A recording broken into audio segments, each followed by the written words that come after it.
First step. Through the mystery of the observable utterly perfect order, balance, distinction, and precision, together with the ease in the absolute abundance, speed, and intermingling. For the meaning of this, see the above truth. Second step. Through the mysteries of luminosity, transparency, reciprocity, balance, order, and obedience. For detailed explanation of this, we refer you to the end of the 10th word, the 29th word, and the 20th letter, and here make only a brief allusion. Just as with respect to luminosity and through demonical power, the sun's light is reflected as easily on the surface of the sea and in all its bubbles as is it on a single fragment of glass. The two are equal, so it is as easy for the luminous power of the light of lights to create and rotate the heavens and stars as it is to create flies and particles and rotate them. Neither presents any difficulties for it. Also, just as through the quality of transparency and through divine power, the sun's image is present with the same ease in a tiny mirror or in the pupil of the eye as, through the divine command, its light is reflected on all shining things and droplets and translucent motes and on the surface of the sea, so too, since the inner faces of the essences of things are transparent and shining, the manifestation and effect of absolute power creates all living beings with the ease of creating a single individual. There is no difference between many and few, great and small. Also, if two walnuts of equal weight are placed on a pair of scales, which are absolutely precise and large enough to weigh mountains, and a tiny seed was added to one of the walnuts, it will raise one of the pans to the height of a mountain top and lower the other to the bottom of the valley with the same ease as raising one pan to the skies and lowering the other to the valley bottom if two mountains of equal weight had been placed in the pans and a walnut added to one. In exactly the same way, in the terminology of the science of theology, contingency is equal in regard to existence and non-existence. That is, if there is nothing to cause their existence, things which are not necessary but contingent are equal in regard to existence and non-existence, there is no difference. Few or many, big or small are the same in regard to this contingency and equality. Thus, creatures are contingent, and since within the sphere of contingency their existence and non-existence are equal, it is as easy for the boundless pre-eternal power of the necessarily existent one to give existence to a single contingent being as to give all contingent beings existence and clothe everything in an appropriate being, spoiling the balance of non-existence. And when the being's duties are completed, he takes off its garments of external existence and sends it apparently to non-existence, but in fact to an existence within the sphere of his knowledge. This means that if things are ascribed to the absolutely powerful one, the raising to life of the spring becomes as easy as that of a flower, and the raising to life of all mankind at the resurrection of the dead as easy as raising to life a single soul. Whereas, if they are ascribed to causes, a flower becomes as difficult as the spring, and a fly as difficult as all living beings. Also, through the mystery of order, the setting in motion of a large ship or an aeroplane through pressing a button with one's finger is as easy as setting in motion the mainspring of a clock by turning the key with one's finger. So too, since through the principles of pure eternal knowledge and laws of eternal wisdom and universal manifestations of demonical will and its specified principles, all things, universal and particular, large and small, many and few, have been given an immaterial mold, particular measure and proportions and sheer limits. They are entirely within the order of divine knowledge and laws of divine will. Certainly, it is as easy for the absolutely powerful one to rotate the solar system and cause the shape of the earth to voyage around its annual orbit through his infinite power, as it is for him to make blood circulate in a body in orderly and wise fashion, and the red and white corpuscles circulate in the blood, and the particles circulate in the tiny corpuscles, for without difficulty he creates a human being together with his wondrous organs from a droplet of fluid on the pattern of the universe. This means, if ascribed to that pre-eternal, infinite power, the creation of the universe is as easy as the creation of a single human being. But if not ascribed to that power, it becomes as difficult to create a single human being together with his wondrous organs, members, and senses as to create the universe. Also, through the mystery of obedience, compliance, and conforming to commands, with the command of forward march, a commander impels a single soldier to attack, and with the same command he drives forward to the attack a large, disciplined army. So too, with innate desire and eagerness resembling soldiers totally obedient to the laws of divine will and subservient to the signs of the dominical creational commands, creatures are 1,000 times more obedient than the soldiers of an army, within the bounds of the line of action determined by pre-eternal knowledge and wisdom, and are completely compliant and subservient. It is therefore as easy through the dominical command of come into existence out of non-existence and get down to your business, and in the manner determined by knowledge and in the form specified by will, for power to clothe an individual animate being in an existence particular to it, and take it by the hand and bring it into being as it is to create the army of living beings of the spring and to assign them their duties. That is to say, if everything is attributed to that power, the creation of the entire army of minute particles and divisions of stars is as easy and free of trouble as the creation of a single particle and single star. Whereas, if attributed to causes, the creation of a particle in the pupil of a living being's eye, or in its brain, together with its ability to perform its wondrous duties, would be as difficult and troublesome as that of the army of animals. Third step. Through the mysteries of the assistance of unity, facility of unity, and the manifestation of oneness, we shall look at the meaning of this by means of brief indications. That is, due to the unity of sovereignty and all his subjects acting in conformity to his commands alone, it is as easy for a ruler and commander-in-chief to govern a large country and numerous nation as it is to govern the people of a village. For due to the unity of his decree, the members of the nation become a means of facility just like the soldiers, and his commands and laws are easily executed. Whereas, if it was left to various rulers, in addition to sinking into confusion, to govern a village or even a household would be as difficult as governing the country. And since the obedient nation is attached to the single commander, like individual soldiers, through the strength of relying on the commander's strength and his ammunition, stores, and army, each may take an enemy king captive and perform works far exceeding his own individual strength. His connection with the ruler obtains for him an infinite strength and power, so that he may perform great works. But if the relation is severed, he loses that vast strength, and with his own petty strength performs works only to the extent of the arms and ammunition on his back.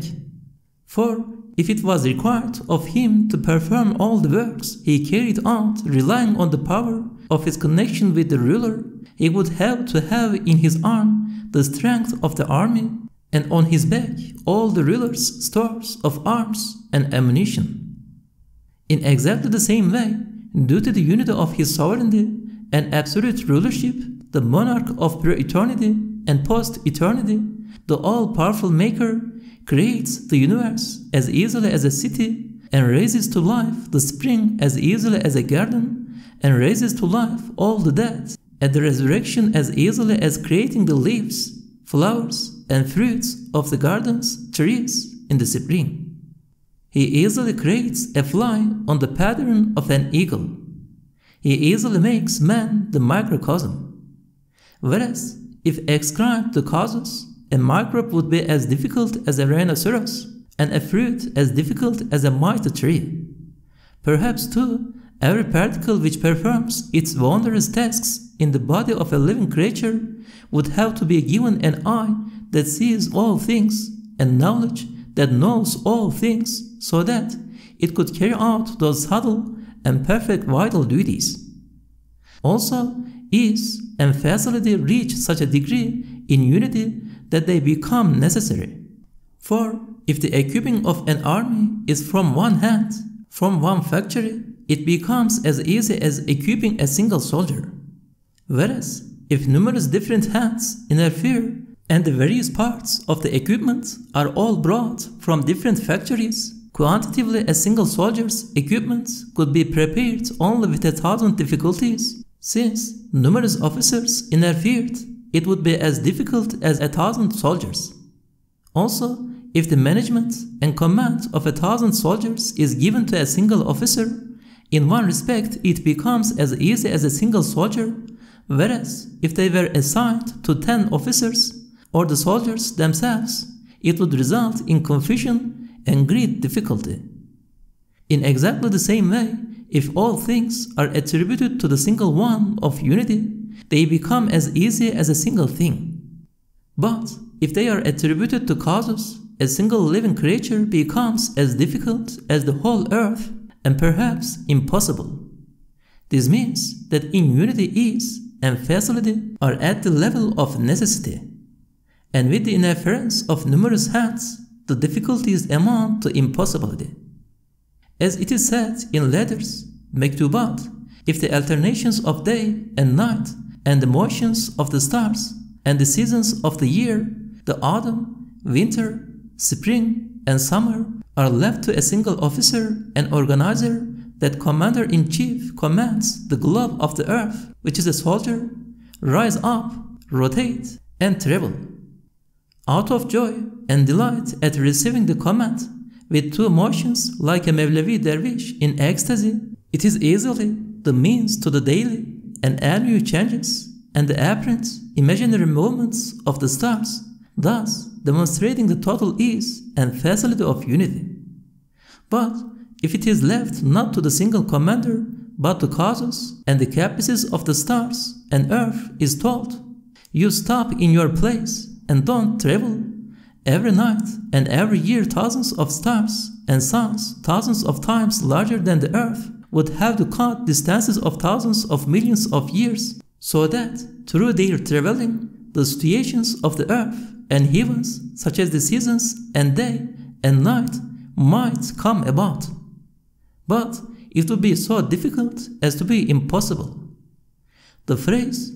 and the manifestation of oneness alludes to a vast and extremely subtle, profound, and extensive truth. Referring explanation and proof of it to the Risale-i Nur, we shall here set out a single point by means of a comparison. Yes, just as with its light the sun illuminates the whole earth and is an example of unity, so with its image, reflection, seven-colored light, and shape appearing in all the transparent things that face it, such as mirrors, it forms an example of oneness. If the sun possessed knowledge, power, and will, and the fragments of glass and droplets and bubbles in which the tiny suns appeared had the capacity, through the law of divine will, in each and next to each a complete sun would be present together with its image and attributes, as well as in all the other places, there being no deficiency in its power of disposal at the command, effect, and words of dominical power, it would be the cause of truly extensive manifestations, thus demonstrating the extraordinary ease and facility of oneness. In exactly the same way, just as in respect of his unity, the all-glorious Maker looks with his knowledge, will, and power, which encompass all things and is all-present and all-seeing everywhere, so with respect to his oneness and through its manifestation, He is present together with His names and attributes with all things, and particularly living things, so that easily, in an instant, He creates a fly on the pattern of an eagle and a human being according to the system of the universe. He creates living creatures in a way so miraculous that if all causes were together, they could not make a nightingale or a fly.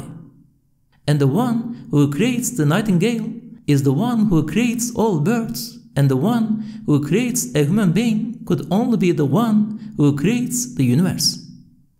The fourth and fifth steps.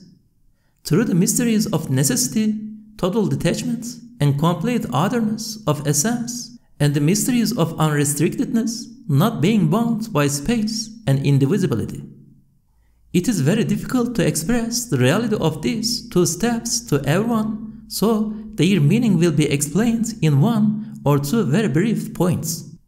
That is, in relation to the power of an absolutely powerful one, whose existence is at the degree of necessity the most powerful and stable of the degrees of existence, and is pre-eternal and post-eternal, and who is totally detached from and free of materiality, and whose whole nature is totally different to all other natures. In relation to His power, the stars are like minute particles, and the resurrection of the dead like the spring, and to raise to life all men at the resurrection is as easy as raising to life a single soul. For as much as a fingernail from the levels of existence that are powerful may hold a mountain from an insubstantial level of existence and may manipulate it.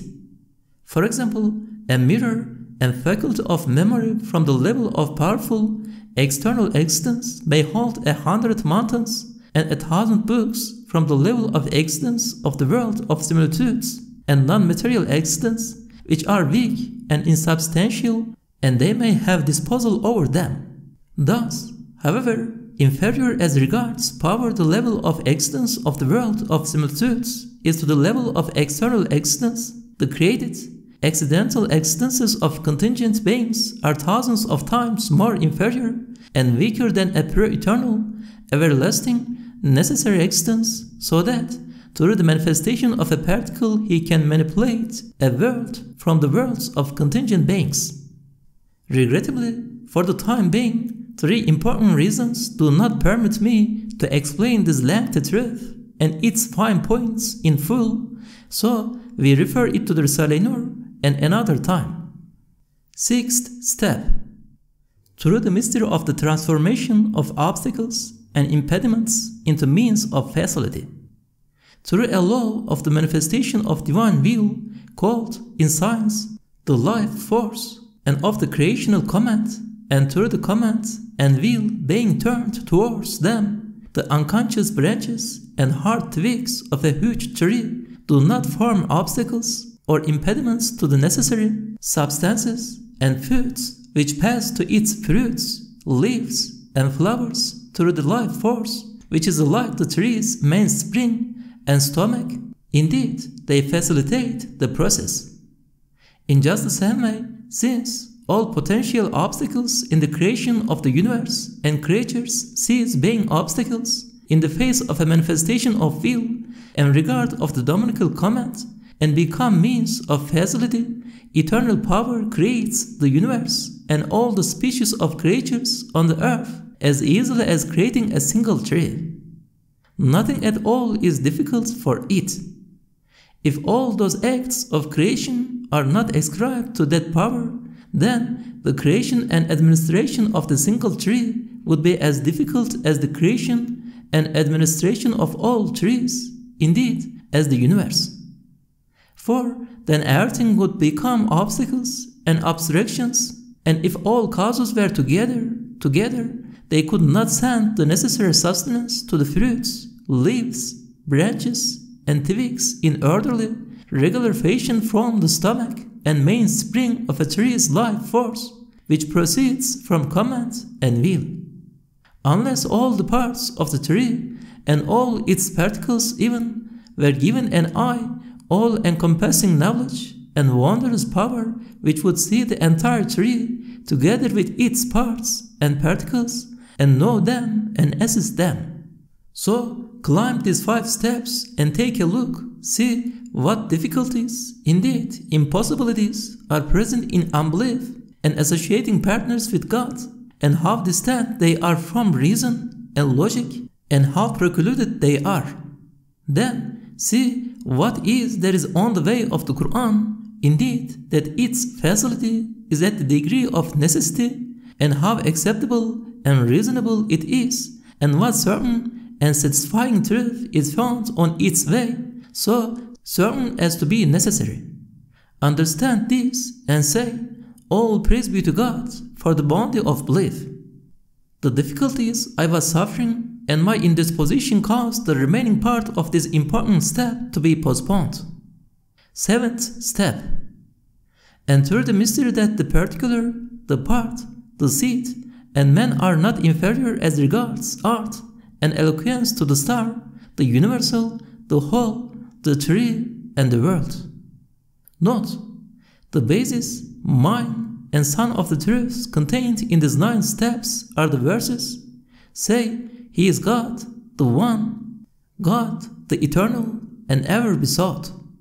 They are brief indications to flashes from the manifestation of divine oneness and eternal besoughtedness. We shall take a very brief look in 1 or 2 points at the meaning of this 7th step, and for the details refer you to the Risale-i Nur.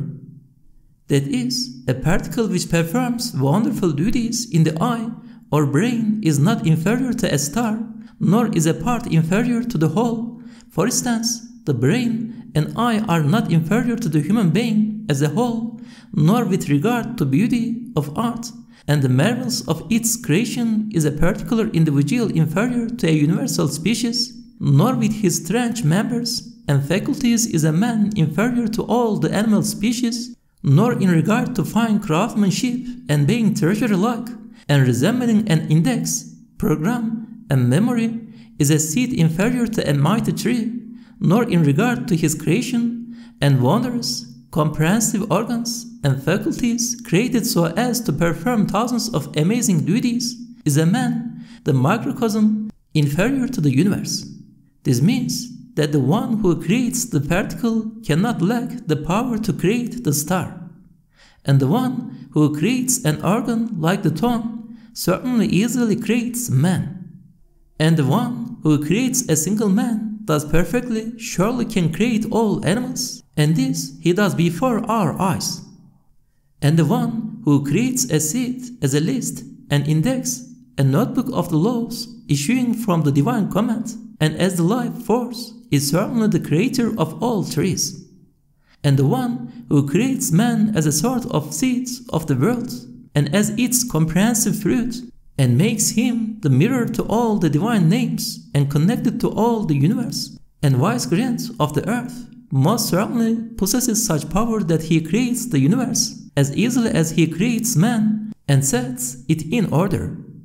In which case, whoever is the creator, maker, and sustainer of the particle, part, particular, individual, seed, and man must be the creator, maker, and sustainer of the stars, species, the whole, universals, trees, and the whole universe.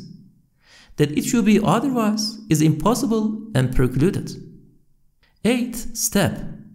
Through the mystery of the surroundings and wholes inevitably being in the grasp of the creator of the things which are surrounded, and the parts, like the miniature inscribed beings similar to them, or milked, extracted droplets, for they and their likes are included in the former with the balance of his knowledge, or are milked from them in accordance with the principles of his wisdom.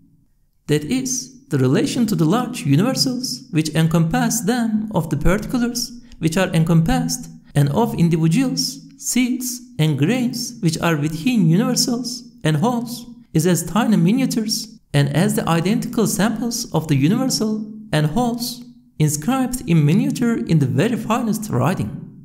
Since this is so, the encompassing universal must be within the grasp of the creator of the particulars and completely under his disposal, so that through the balances of his knowledge and its fine pens he can include that huge, all-encompassing book in hundreds of minuscule sections and notebooks.